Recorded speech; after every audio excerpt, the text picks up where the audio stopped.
بسم الله الرحمن الرحيم. الحمد لله رب العالمين. اللهم صل وسلم وبارك على عبدك ورسولك محمد وعلى آله ومن استنى بسنته إلى يوم الدين. أما بعد. Ben de özümle kardeşlerle Peygamber sallallahu aleyhi ve sellem'in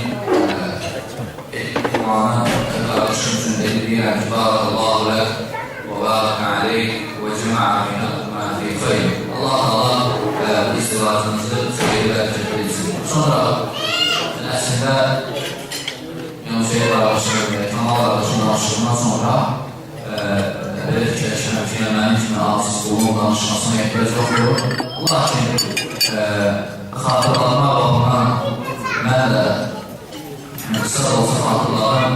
Ümumiyyətlə o ailələr ki, xoşbəxt olmaq istəyir, ilk növbədə biz ailələr görürlər ki, xoşbəxt olmaq istəyən ailə xüsusən ilk nəzərləri mütləq Allah Təbaraka və Teala'nın əmrlərini yerinə etməli və qadağalarından seçilməlidirlər hər işlərə.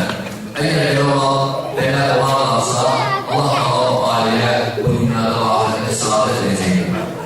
Allah diyor ki, ya eyyuhellezine amenu la tahdurullaha və rasul. Ey iman edenler, Allah'a və Resuluna xəyanət etmeyin. Allah'a və Resuluna xəyanət etmeyin. İbn Abbas radiyallahu anh'a buyurur ki, la tahdurullaha bi tarki fəraihi.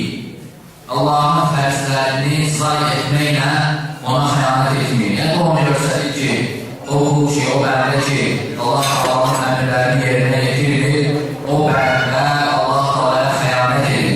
Onu görə mən ilk növbədə özümə sonra bütün eşlər qardaşlarına nəsib edirəm ki, hər birimiz Allah Allah'ın əmrlərini yerinə yetirək və Allah'ın qadağan etdiyi şeylərdən seçək, hətta bu dünyada xilas olmaq, hətta bu dünyada insan tutur və ahirətdə xilas olmaq üçün. Ümumiyyətlə, insan Allah Allah'ın daim xatırlasa, daim zikr etsə, bu dünyada və ahirətdə xoşbəxt olacaq. Ona görə sələflər deyirlər ki, xoşbəxtliyin sirri Allah Teala'nı zikr etməklədir. Xoşbəxtliyin sirri Allah Teala zikr etməklədir. İnsan Allah yanında yaxşı olmaq istəyirsə, mütləq Allah'a olan zəlliyini, qulluğunu göstərməli və Allah'a boyun əyməli və onun deyirlərini yerinə yetirməlidir.